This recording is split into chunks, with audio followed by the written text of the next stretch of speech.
Salk takes outside.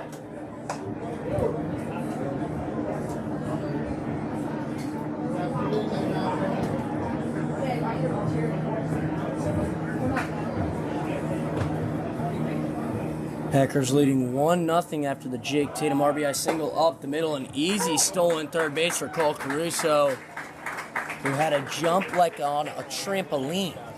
That's a great comparison there, Griffin. I mean, right out of the gates, he's like a racehorse almost. Great comparison there, Ryan. Had to one-up you. Well, you did so. Well done. Now on the move is Tatum, who's going to move into second. That one, maybe not a stolen base, maybe defensive indifference there. The catcher, Buckley, didn't really care to make the throw. They want to focus on the batter with 2 on, 2 out. A 2-2 count. Jonas Salk in the box. The second baseman looking to extend the lead just like he did a day ago. This one, a foul ball off the knob of his bat. Looked like for a moment maybe it hit him, but both the umpire, him, and the catcher were pretty confident that it was off the bottom of the bat. So he stays in the box with a 2-2 count, a 1-0 Packer lead. Pitch from Watson. Salk rolls over the breaker, foul. Well done to stay alive. Also a good pitch from Watson. Doesn't leave it too far out over the plate. Salk not able to do any damage. We'll end up with another rendition of the 2-2. Yeah, you don't want to give anything too easy here to Salk because you know he can come up big. Not a situation where you'll take advantage of the open base with the leadoff man Hamchuk in the on-deck circle, but that slider gets away. And with the count full, and we know how patient Jonas Salk can be, better throw something over the heart of the plate. You'd rather challenge Salk than Hamchuk, who steps up next. Exactly, yeah. Salk, one of the more disciplined batters on this squad, so he's got one of the better eyes. Can't dance around the zone too much. The full count pitch gets him with the heater upstairs at 85. But the Packers do pick one up on the Jake Tatum RBI single up the middle. They lead as we head to the third in Healdsburg.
Top of the third here in Healdsburg.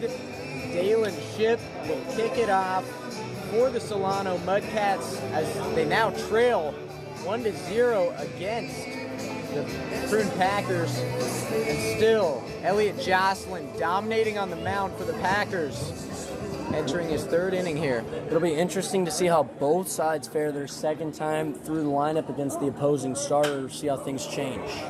He's hard hit by Shipp out over into right center, and the right fielder Hayslip under it for the first out. Center fielder number 10, Alex Mouser.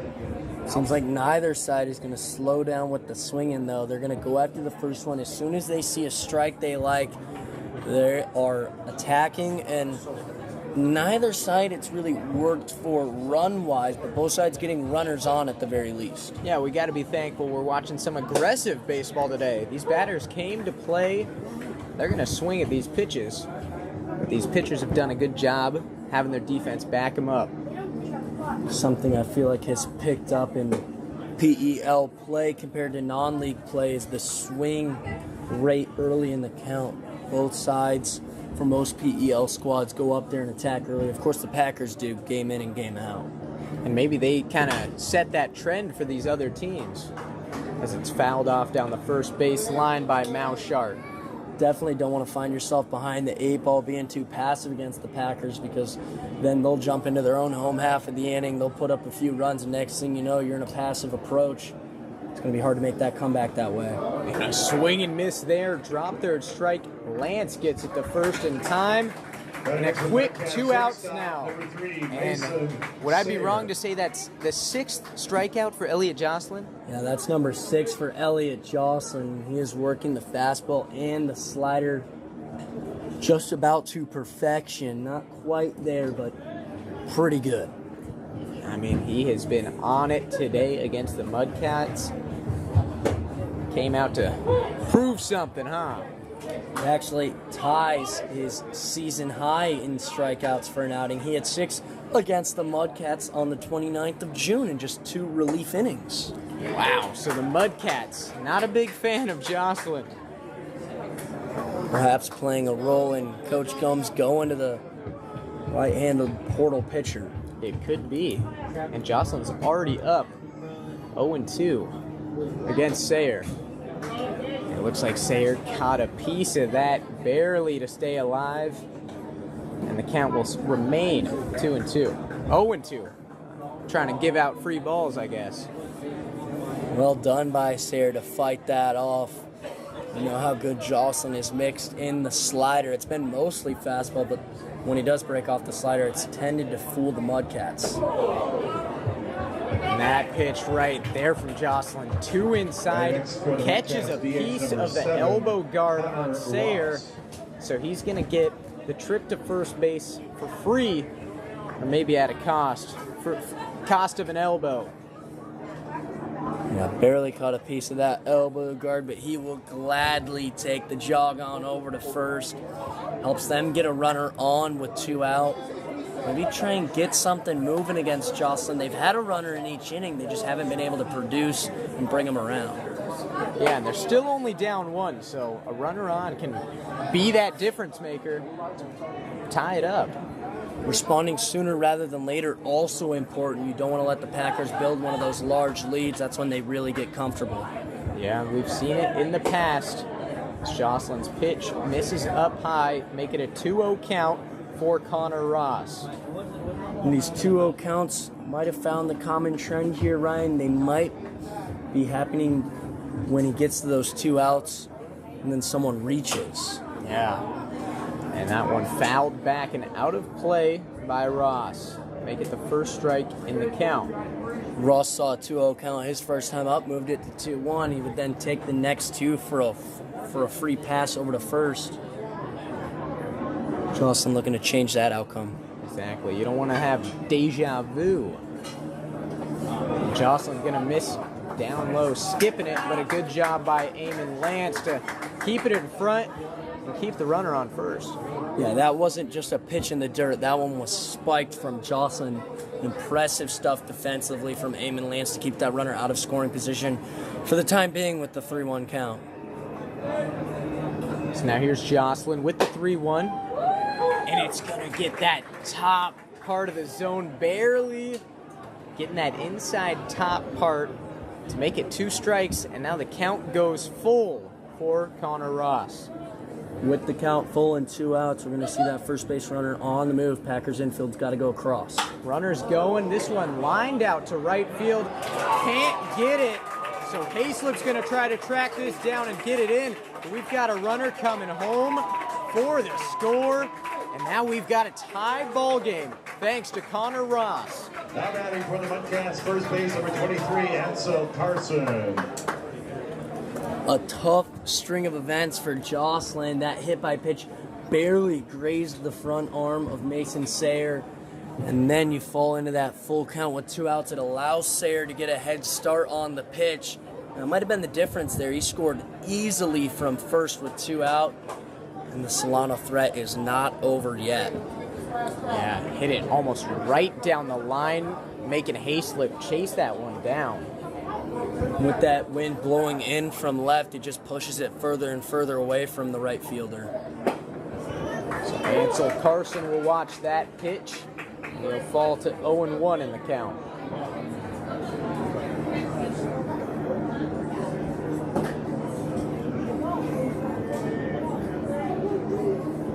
Carson has a man in scoring position.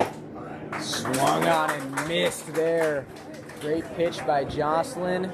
He jumps ahead 0-2 now.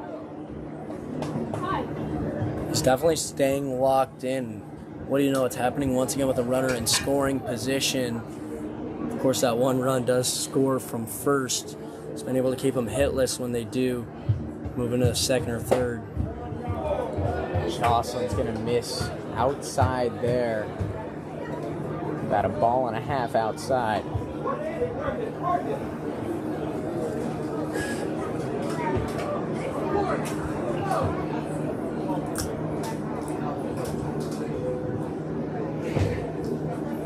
Pitch to Carson. Somehow gonna miss. It seems to be a little bit too low for the umpire's liking. So now the count goes to 2-2.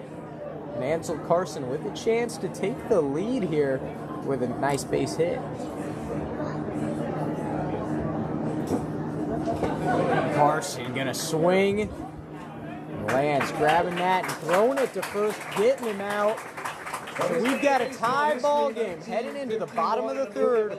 Well, the Packers will look to regain that lead. Bobby Thompson at third base. Thompson been riding the bench since losing his starting job to that rookie Willie Mays. Will hit .357 for the rest of the season and later win the pennant with his shot heard round the world. Bobby Thompson, 1951.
Left fielder, number 1, Robbie. Austin Watson still on the mound for the Solano Mudcats, only giving up 1 so far as he enters his 3rd inning.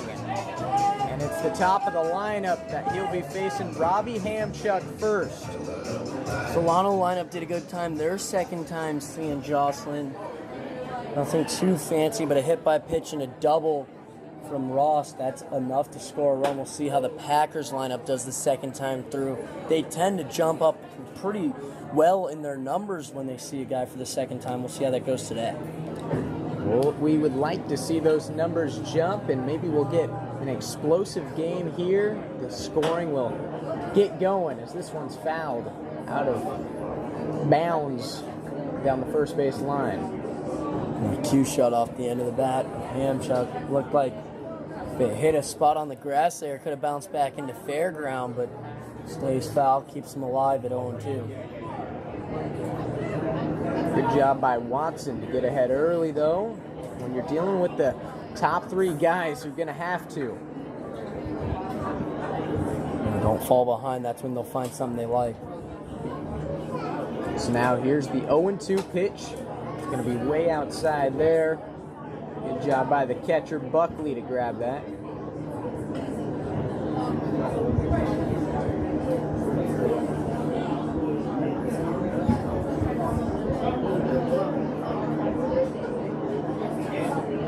So now here's the pitch from Watson. A little bit late on that one was Hamchuck, so he's going to stay alive. Count stays at 1-2.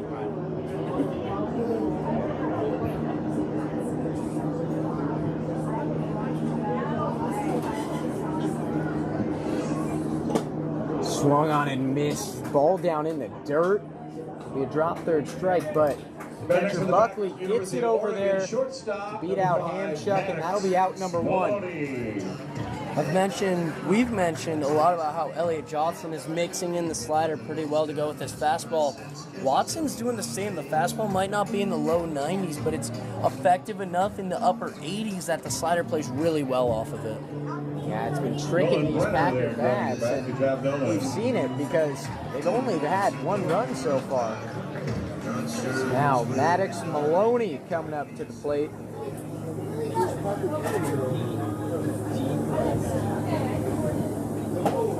Maloney, real inside pitch there. He's going to turn away.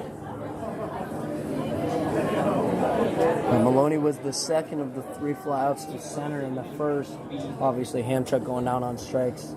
See how Maloney adjusts. Maloney's going to foul that one off. Ahead of it there. Count goes to 1-1.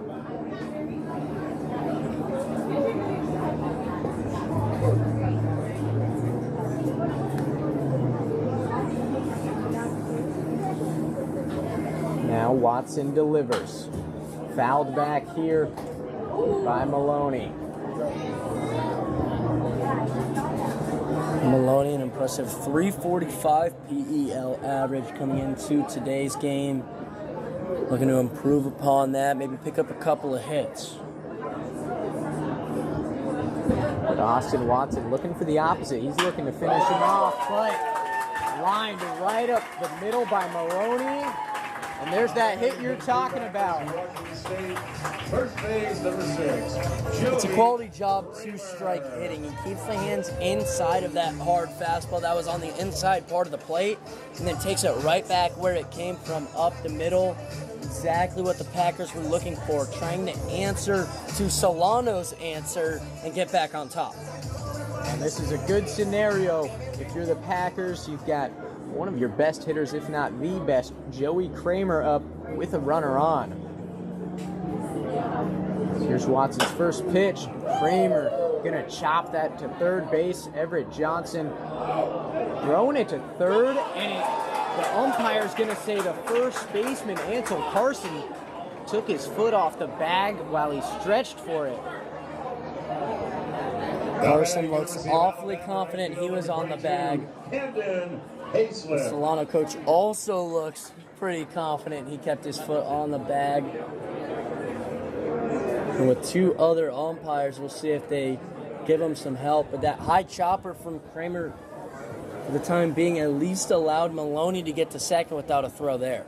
Yeah, I mean, from our angle, I thought it was out.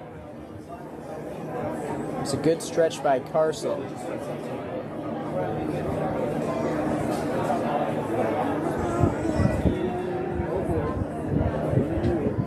It's definitely tough to tell. I think Carson had said to his catcher, it looked like he agreed that his foot came off for a moment, but he was able to slide himself back on. If that's not clear to the umpire, they're not going to change it. And that's exactly what we'll see right there. The safe call does stand. So, a nice break if you're Joey Kramer. You move a runner ahead and you get on first base. That's why you put the ball in play. Good things will happen. Yes, defenders will make mistakes, so if you're just getting any piece of that ball, you got a chance to make it on. Now Camden Hayslip, Mr. Mustache, is up to bat. Hard swing, but a harder pitch. That's going to get by him for the first strike. I don't know if you recall this conversation, Ryan. We were talking about who was going to lead the team in PEL RBIs. We mentioned a few guys that could make the comeback on Joey Kramer. Well, Camden Hayslip did it, and he's currently leading Kramer by 5. Wow. It's crazy. He jumps ahead just like that. Yeah, also took the home run lead. He's got 7 in league play. It shows you when these guys get hot, they'll stay hot. Been a minute since his last one. It was the 10th against Lincoln. There's a hard hit through that gap. And Hayslip's going to bring one home on that single. And the throw not in time. So Maloney coming in to take the lead, make it 2-1. Packers ahead now. And it's a 1st and 3rd situation as Eamon Lance comes up to bat. Hayslip continues to see red with runners in scoring position as well. 23 RBIs now in PEL play. He really thrives in those spots. And right as we're talking about the RBI numbers, he says, how about I get one more for you? More importantly, giving him the lead. Exactly. So now here's the first pitch to Lance. He's going to swing at that outside pitch. Make it strike 1.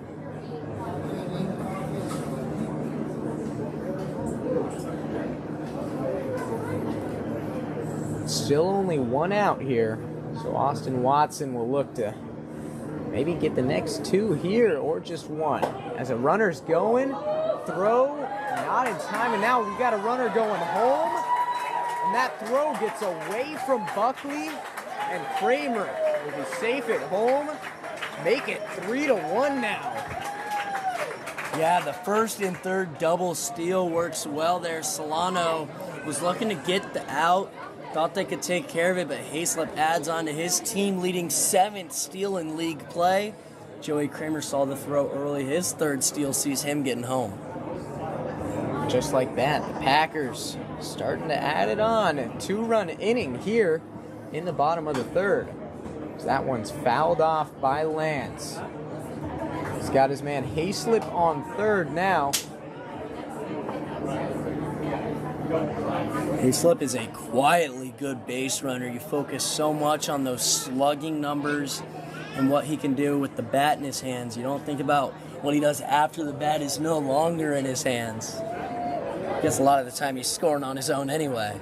Yeah, he's one of those sneaky athletic guys, just a lunch pail guy, just ready to work.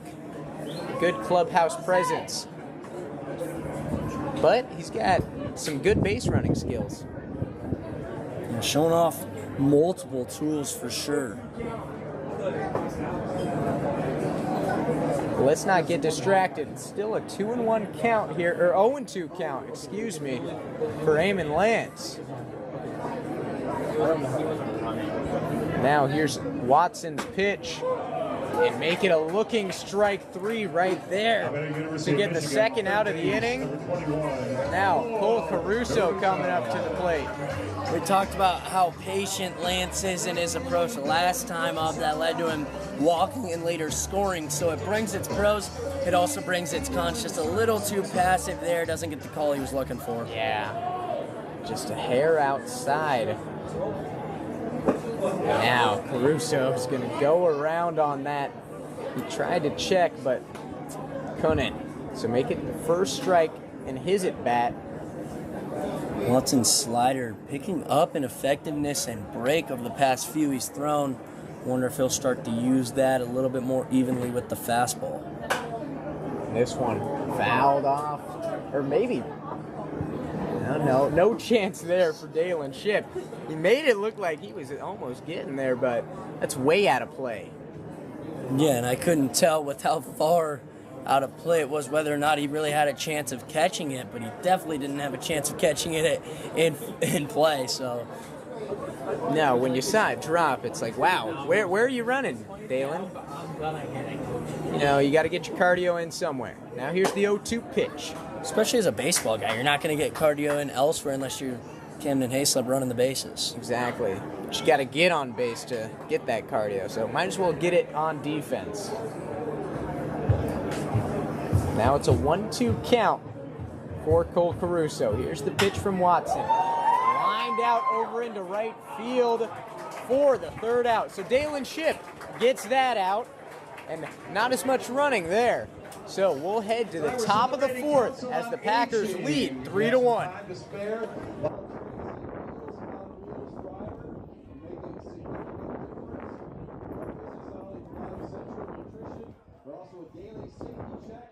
Social contact procedures for all struggling with loneliness and isolation. Council on Aging. You want to donate? Text 366-283.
All right, top of the fourth here.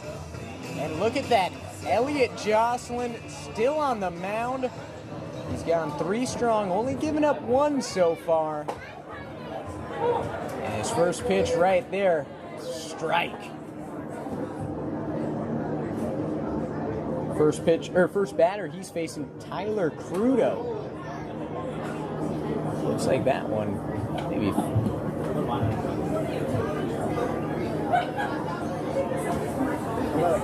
So the count goes 1-1 here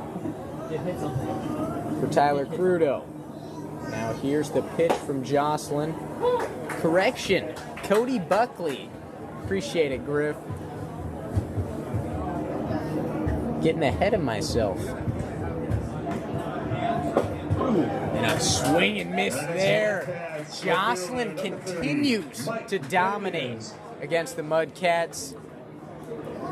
And now that's his 8th strikeout, Griffin.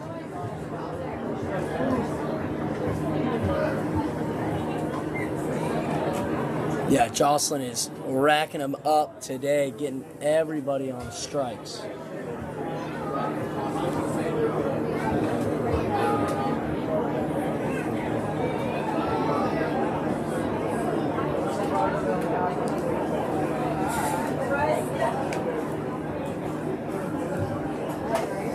A check swing there, fouled off towards his own dugout by Benavides.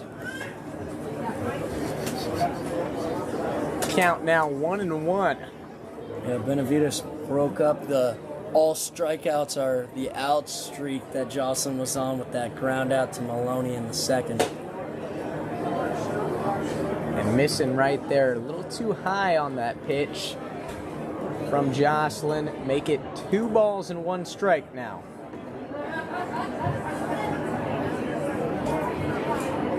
Two and 1 pitch, hard ground ball, picked up by Caruso, and a great throw to first will get the second out of the inning. How about that defensive play, Griff? Well done there, ranging to his left by Caruso, taking his time as well. He's got that internal clock. He knows how quickly he has to get rid of it. Does a good job.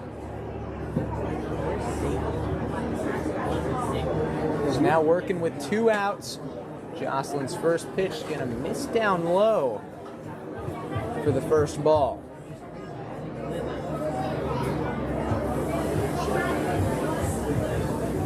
Second pitch to Johnson, and a miss again. So now 2 balls against Everett Johnson. Something about Johnson stepping into the box. Jocelyn having a tough time getting into the strike zone. Walked him in the second. Now the 2-0 pitch. And a miss again. Make it 3-0 So Jocelyn, little struggle here. We were seeing that 2 outs in the inning, and he just struggles to find the zone. Now right there, though, getting the first strike. Now make it 3-1 for Johnson.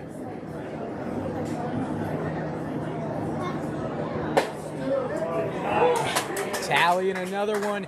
Count goes full now. We've got a battle between Johnson and Jocelyn. And that pitch right there freezes up Everett Johnson. And it gives Elliot Jocelyn another strikeout. 9 on the day now through 4 innings. And we're going to move to the bottom of the 4th where the Packers extend their lead. 19-year-old Light of Blue.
Moffett Griffin Snyder for the big T, Prune.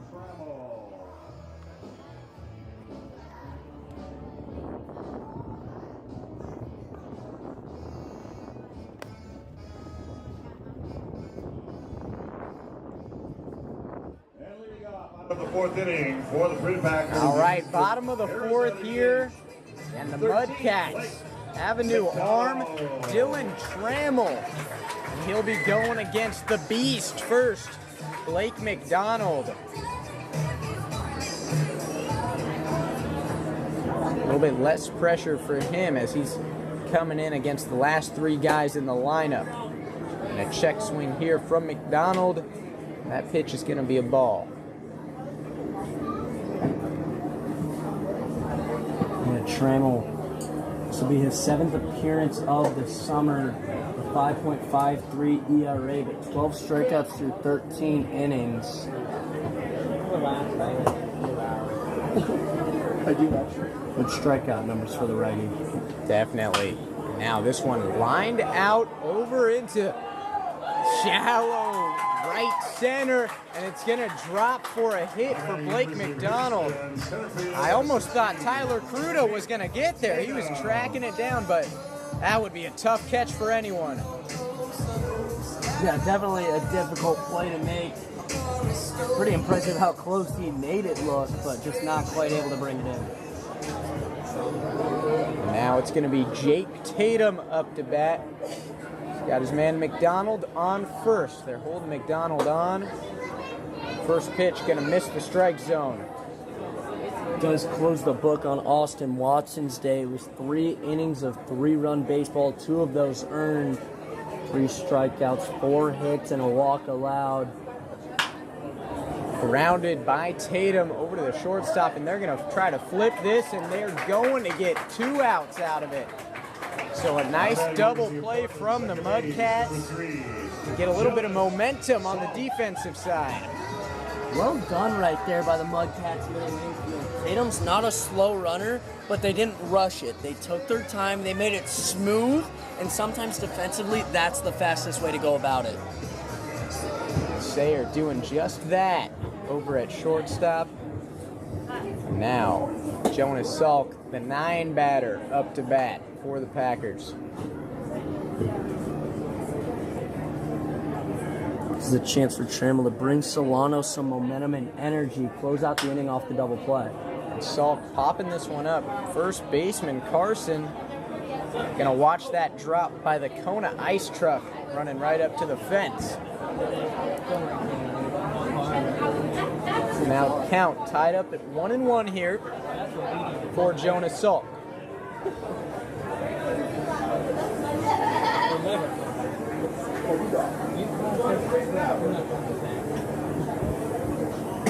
Third pitch of the at-bat's gonna miss downstairs.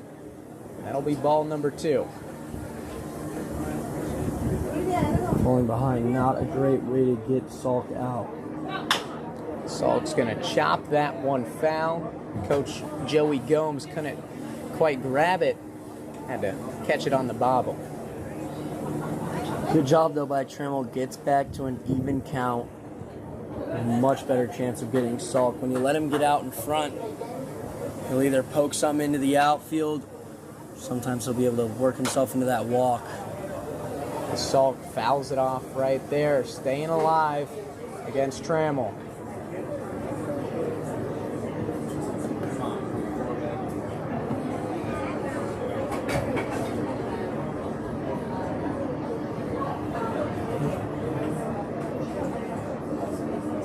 Now the 2-2 pitch from Trammell.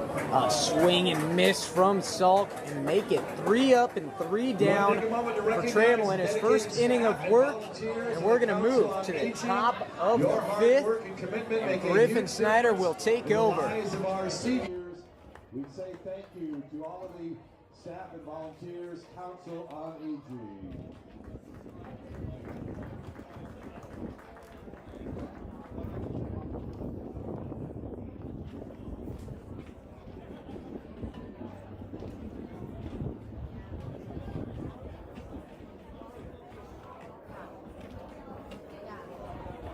Coming in a pitch from the University of Michigan, number 25, Sacha Ramos.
Fifth inning for the Mudcats.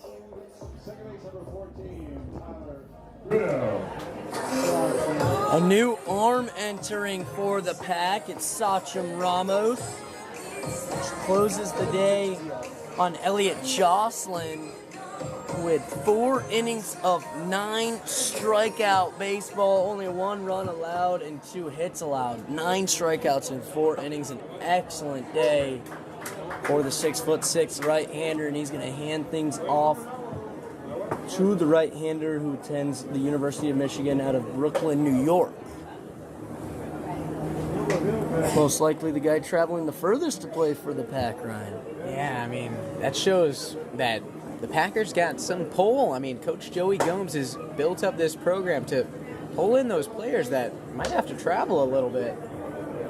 We talked about it the last time Ramos pitched. A plethora of pitches, a 7-pitch mix for the right-hander. A few different fastballs, gets the knuckleball in there, a couple of different breaking balls as well. You name it, he's got it. I mean, 7 pitches, holy cow, that's how you keep the batters guessing. Never never know what's next. Another way to keep the batters guessing is by missing over the head. It's going to be ball For 4. the Mudcats, right field number 31, Dalen Ship.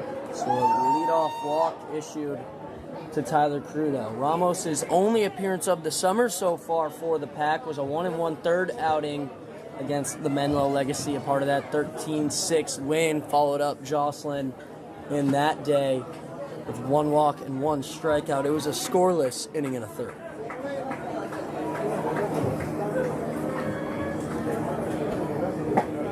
Ship steps up, takes strike 1 with the runner on first in Crudo.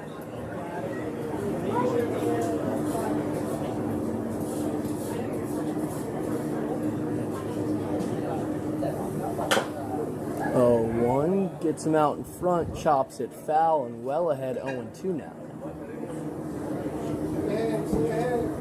Opportunity for Ramos to quickly jump back into control of the inning after the leadoff walk, showing that he can attack the strike zone. 0-2 misses inside, looked like the breaking ball that got away from Lance moves Crudo up into scoring position, but Ship does get out of the way of it, so no free pass issued. Yeah, tough start. You gotta find that zone, and it looks like Eamon Lance is gonna have a talk with him. Maybe get their signs dialed in, or just ease him into it, you know. Yeah, somewhere between being crossed up there that could have caused Lance to not come up with it, or just a conversation about the fact that it was the second time that Ramos has missed pretty badly to the arm side. Inside to the right-handers, we saw Crudo ducking out of the way of ball 4, now Ship getting out of the way of that wild pitch. Lance maybe just telling him to reset, trust his stuff. You don't have to overthrow here, especially with the 2-run lead. His 1-2 pitch just missing that bottom part of the zone. Potential to be a called strike 3 there on the inside corner, but the count moves even. 2 balls, 2 strikes. Ramos checking on Crudo. The pitch, that one hits the front shoulder of Ship. He's not happy as he slowly makes his way over to first. Only an 86-mile-an-hour heater catching him right there, so he should be completely fine. Enough to tick him off, though. You saw him flip the bat, throw the elbow guard. I mean, I would be jumping for joy after I take my 10-minute lie-down recovery. I mean, that's a free bag. You got to think in the team aspect, you know? Especially in a 2-strike count. This one bunted by Mouchart. Ramos checked on third, ends up going to first, so a successful and quick sacrifice bunt there from the center fielder. And Solano has the tying run in scoring position here in the 5th with a good spot in your lineup coming up. You got the 3-hitter Mason Sayre. Yeah, we're talking about team baseball. How about that sacrifice bunt? I mean, getting the job done to a T. Moving runners up right where you want them if you want to get back into the ball game. As if he was bunting off a tee. And once again, Ramos misses inside. Sayre was hit by a pitch his last time up. That was against Elliot Jocelyn. This time he gets out of the way of the pitch. Pack playing with the corners in. Caruso just behind the cutoff of the grass. Same with Joey Kramer. And again, Ramos missing in. Everything running to the arm side of the right-hander. Solano dugout starting to chirp now as well. They're not happy with where Ramos's tendency is missing. As frustrating as it is, I mean, you can't be too upset. You'll be happy to take that all day. If he wants to walk runners around the bases, then, I mean, be my guest. The Solano Mudcats will easily take those runs. Exactly, especially when you're battling for positioning in the standings. Count 2-1 to Sayre, misses up and in, goes to 3-1.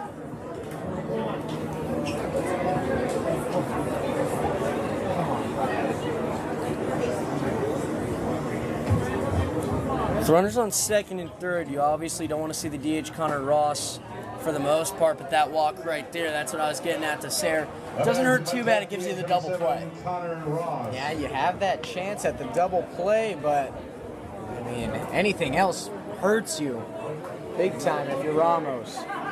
Ross has been good so far today. A walk in the first, an RBI double in the third. It is his first time seeing Ramos, so we'll see if he's got a beat on the right-handed Michigan Wolverine who finds the zone for a called strike one.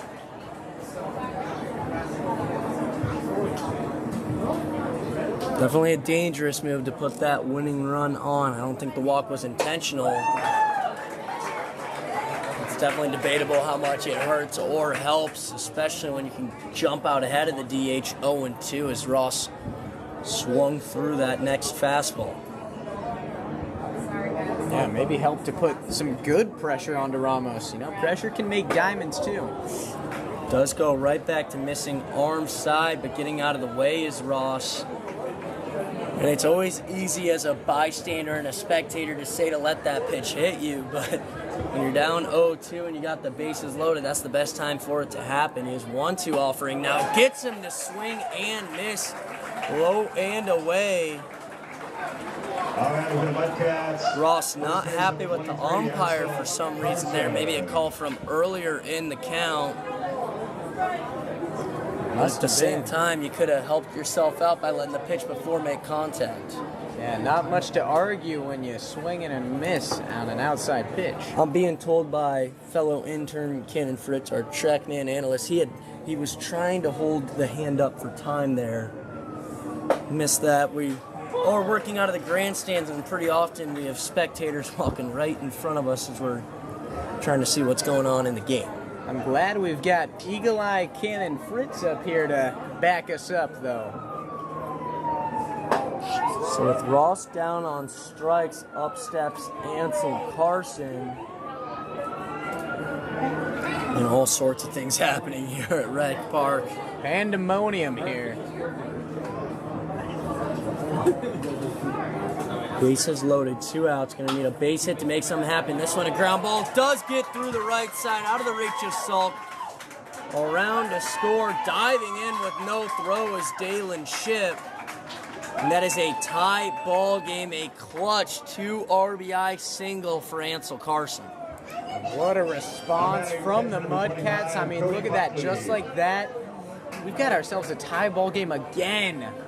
A great job by them staying in it. I mean, using these free runners to capitalize off. And you said it before I could, Ryan. A walk, a hit by pitch, a sac bunt, then a walk. So, no official at-bats through 4 batters this inning. Not a recipe for success if you're Sasham Ramos on the bump.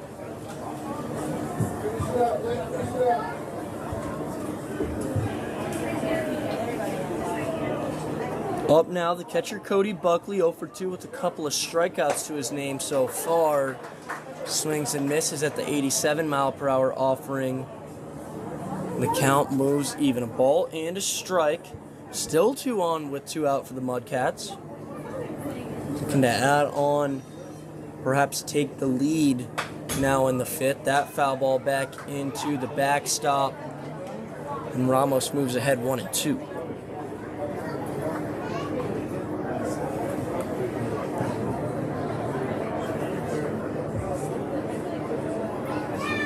Big pitch here for the righty.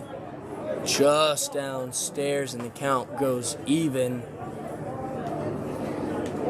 The correct call from the home plate umpire makes it 2-2 with 2 out, 2 on. A 3-3 tie ball game in the 5th. Ramos to the plate, a ground ball. Jonas Salk, the second baseman, going to flip to the shortstop Maloney. And that'll get him out of the inning, but not before 2 score on the Ansel Carson single through the right side. We've got a tied ball game at Rec Park. The Packers look to reclaim the lead in the home half. Christian Sarah, Pierce George, Andres Galan, congratulations, gentlemen. Baseball players now.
Robbie Hamchuk. The top of the lineup, Robbie Hamchuk, Maddox Maloney, and Joey Kramer due up. Great part of the lineup, Ryan, if you're looking to break a tie. Yeah, I mean, these are the guys you want up if you want to take that lead back and maybe just get something started again for your bats this inning. It is their first time facing Dylan Trammell, the right-hander.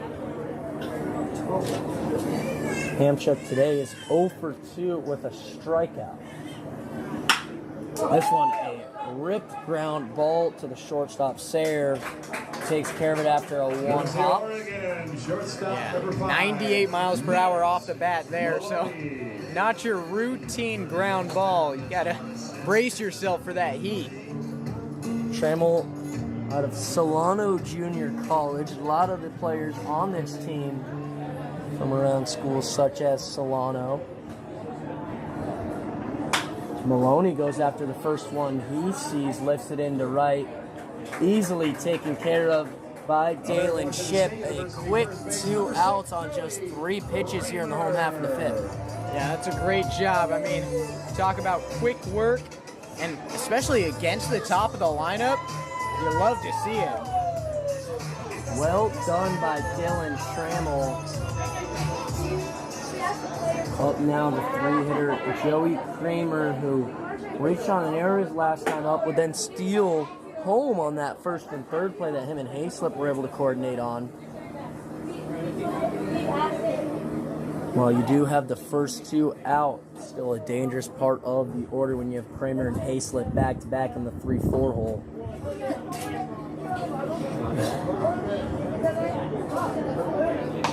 And then Kramer gets ahead, a 2-0 leverage count. The breaker just barely missing the inside corner.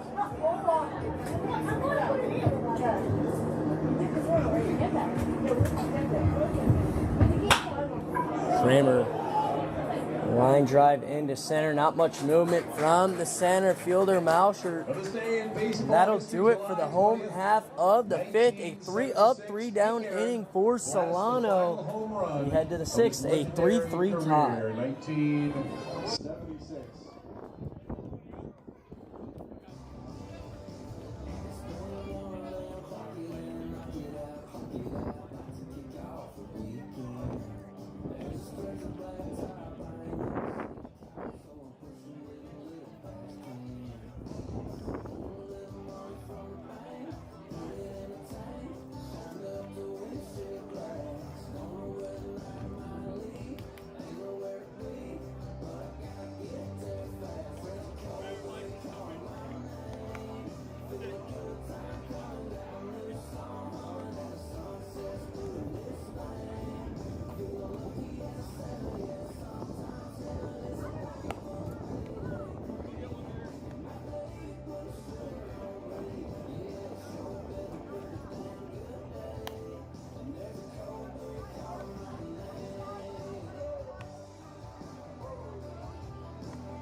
Mike Benavidez will lead off for Solano in the 6th.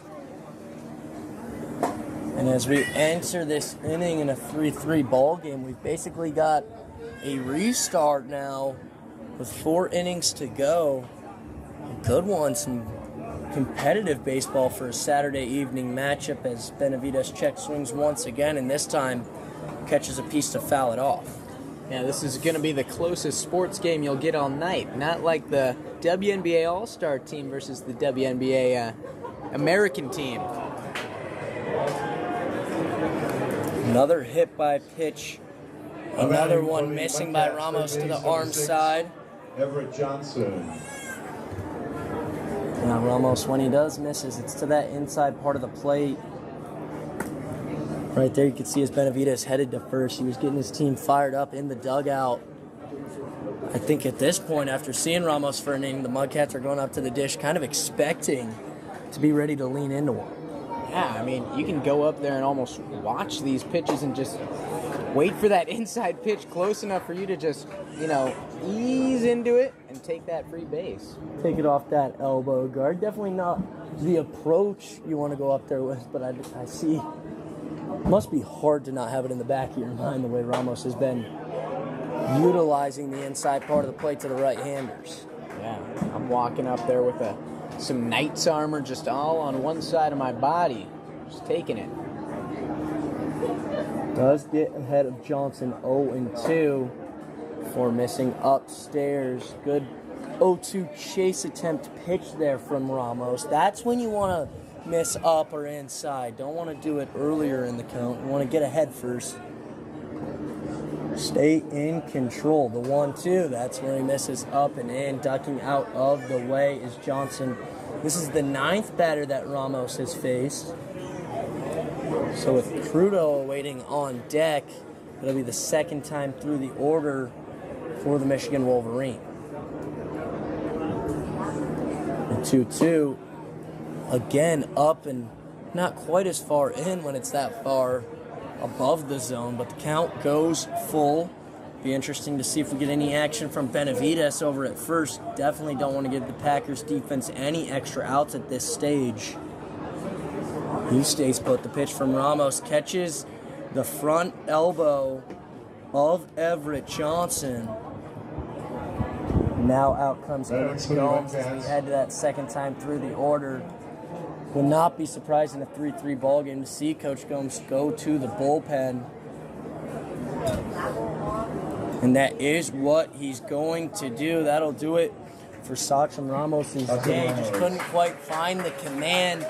We're going to take a break on the broadcast to allow the new right-handed reliever Finn Chapman to get loose. We're tied 3-3 in the 6th.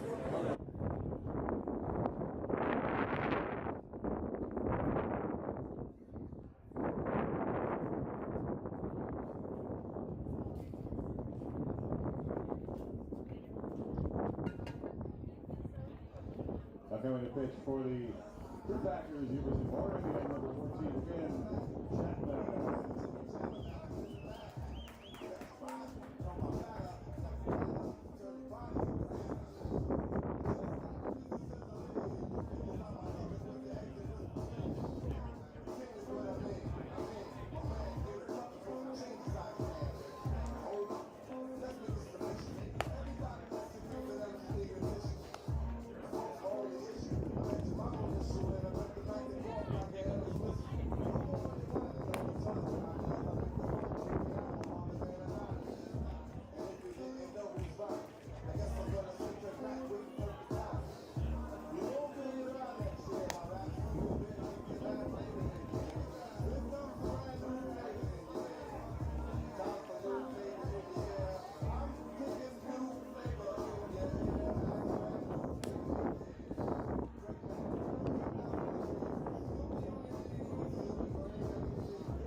With Chapman on the mound, he's facing trouble. That was set up by Sachin Ramos. So the book is still open on. It was 1+ inning, only 1 hit, but 3 hit by pitches and 2 walks. Got 1 hit, brought in 2 an inning ago. And he's responsible for the 2 runners on. Squaring the bunt is the 9-hitter Tyler Crudo against Finn Chapman, who right away misses inside with the first one, falls behind 1-0. This is Chapman's 8th appearance of the summer. Spent the spring in Eugene, Oregon as a member of the Ducks, but now a member of that transfer portal, probably the most popular team in college baseball. I mean, players can hop around as they please now. I mean, if something's not working out for you, why not? There's always interest in other programs. So go test out the transfer portal. See it from collegiate baseball coaches across the nation. So if the coaches can do it, the players might as well be able to do it too. Chapman, after a few fastballs that were not buntable by Crudo, gets back into the count with the breaker. Crudo not ready to bunt that one. I'm assuming he will still square with the 2-1 count. Kramer playing far in, Caruso also, but Caruso seems more prepared to bounce back to third base and make a play. Chapman will be responsible for that side. And another slider from Chapman gets Crudo to back off. Not able to lay it down. This might be a situation, though, where you see the 2-strike sack bunt attempt. It's your 9-hitter who just backed off on 2 sliders. Pay close attention here. Kramer is ready for it. Here's Caruso is as well. He's going to stay ready to hit. Chapman gets him looking. The slider sets him down, strike 3. I mean, holy cow, that slider was freezing him up the entire at-bat, and it gets the strikeout, too. So while you don't get the bunt down, you do avoid the double play if you're Crudo. Obviously, you don't want to go down looking at 3 consecutive sliders. But it's the top of the lineup now for the Mudcats. It's Dalen Shipp now with 2 on and 1 out. Still a great opportunity for the Mudcats to take the lead for the first time today.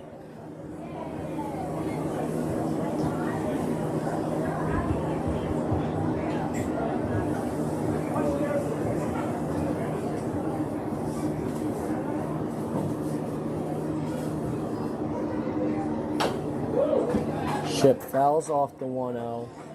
Surprising that Crudo wasn't up there swinging the bat. He is second, or at least tied for second on the team in RBIs in PEL play, but at the top of the lineup coming up after the 9-hitter, they wanted him to set the table for Shipp and whoever to follow. Now a 1-1 count with 1 out against Chapman. Yeah, you could have put 2 guys in scoring position for them with the top of the lineup coming up. That's a great look. Foul ball there off the mask of Lance, who appears to be just fine, not skipping a beat back there. Now Chapman's ahead 1-2. If you're Shipp here, don't want to get too defensive and lazy because that double play would be in order immediately. Leadoff man does have some solid speed that we saw out and right earlier, so might be a tough one to roll up on. Chapman checking on that second base runner. The pitch, fastball, just above the letters at 92. 2 balls, 2 strikes the count.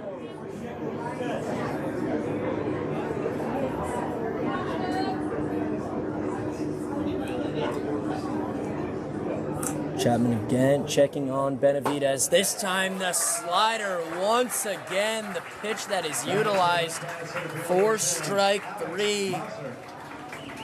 When Chapman is getting the fastball near the zone, his slider is better than ever. And you saw that there, that 92-mile-an-hour fastball that changed the eye level of Shipp. Didn't quite get the call. Definitely affected him in the approach on the next slider. Yeah, these players clearly... You need a couple rounds of seeing this pitcher, Chapman, to get a feel for this slider that's been tricking all of them.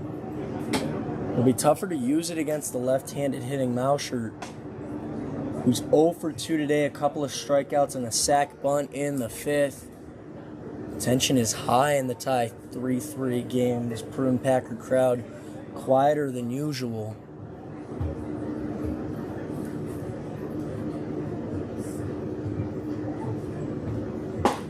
From Chapman, the fastball at 90 paints the outside corner.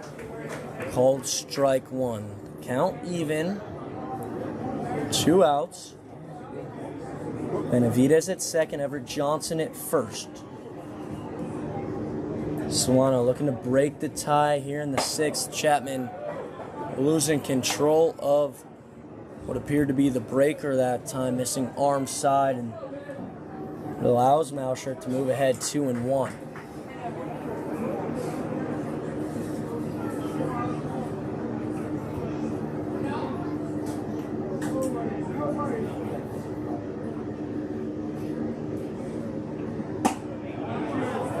That's why that slider's tough to use against the left-handed hitters. Breaks into the batter. They have a better view of it. They're not going to go chasing.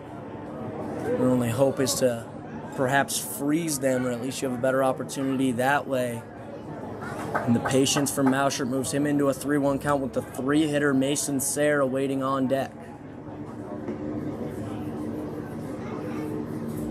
Chapman's fastball at 90 is swung on and missed. Big time full count, 2-out pitch on the way. The runners on first and second, Benavidez and Johnson will be on the move. We saw the Mudcats take advantage of a similar opportunity earlier in this one. That was in the 3rd. Now though, Chapman, the full count, 2-out pitch. Just missing the strike zone with the slider downstairs. Great at-bat there from Alex Mauschert to battle and earn the free pass, making it bases loaded for the Mudcats 3-hitter. Yeah, Mauschert showing off the patience there, just waiting for his pitch, but it never came, so he got the walk and bases loaded. Stressful situation here for Chapman as Mudcats look to take the lead here. Sets up Sayre, who has 8 RBIs in his 12 PEL games. Chapman going right back to the slider, and if it ain't broke, don't fix it. Definitely been his best pitch the past couple of weeks. We saw that in his last outing against the Menlo Legacy, and we're seeing it once again today against Solano.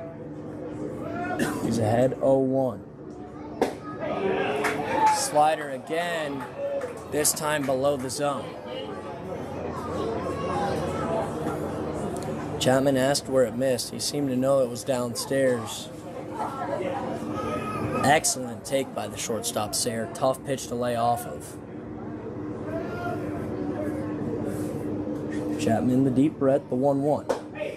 What do you know? It's the slider again, this time in the zone, gets him ahead 1-2.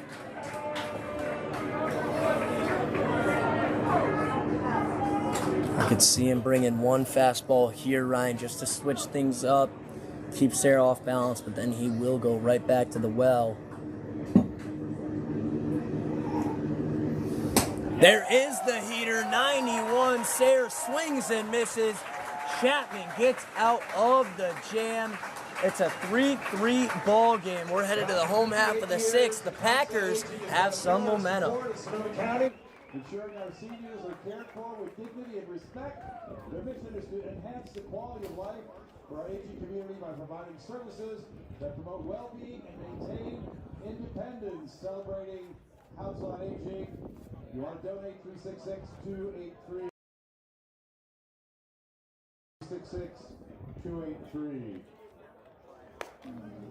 Waiting for the time to pass you by. Hope the winds of change will change your mind. I could give 1,000 reasons why, and I know you got to. Make it on your own, but we don't have to go. We can stay forever. Living on the sofa, drinking when we go underneath the rising sun. I could give 1,000 reasons why.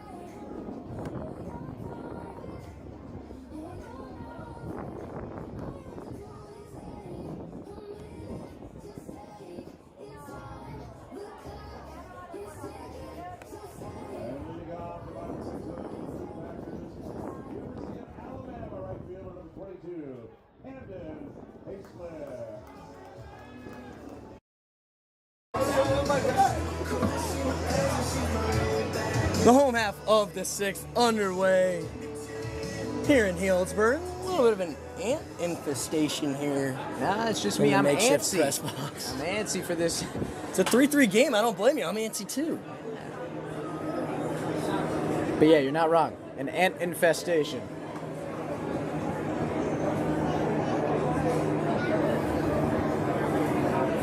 Oh my goodness.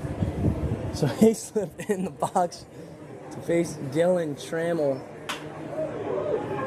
Lifts this one to the left side. Chasing is Benavidez. Makes the grab in play before running out of play. Hayslip flies out for the first out in the home half of the 6th. These Solano corner outfielders showing off the speed today. I mean, really running after these balls, hustling and getting these outs to help out their pitcher, Trammell.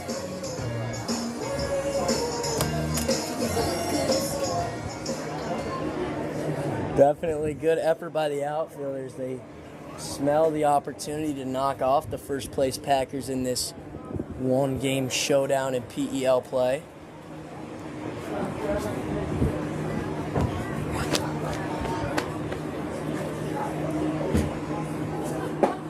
Chance to make up a game on some other teams in the standings, as you just saw, as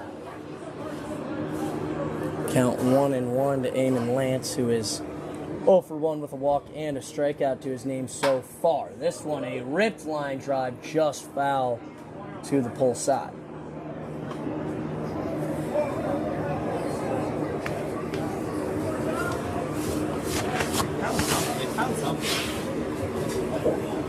What's that gonna do? What is so many?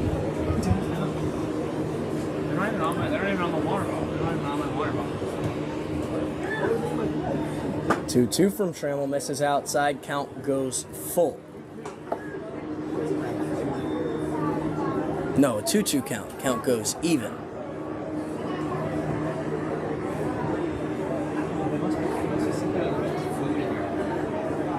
Trammell's 2-2 offering. Lance fights it off, catches a bad piece of the catcher, Buckley. Pops right back up, though. He's all right. Definitely doesn't look happy about the contact he received with that foul tip, but gets right back behind the plate. He's a trooper back there. I mean, both catchers for these teams, they're tough guys.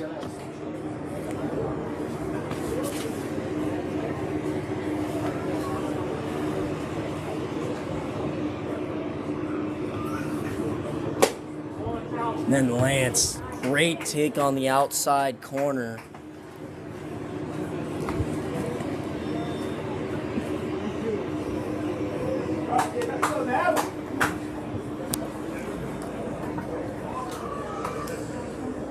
Three-two, Lance crushes this one, but right at the left fielder, Benavidez. So 2 up, 2 down for the Prune Packer lineup.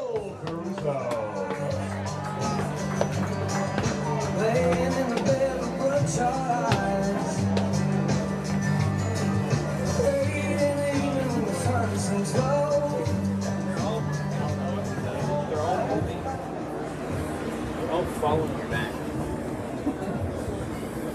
Caruso off the end of his bat. Trammell going to take care of it himself over to first. A 3 up, 3 down, 6. Ryan Moffett will take over the play-by-play in the 7th. It's a 3-inning ball game left to be played in the 3-3 tie. After this next inning.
top of the 7th here in Healdsburg.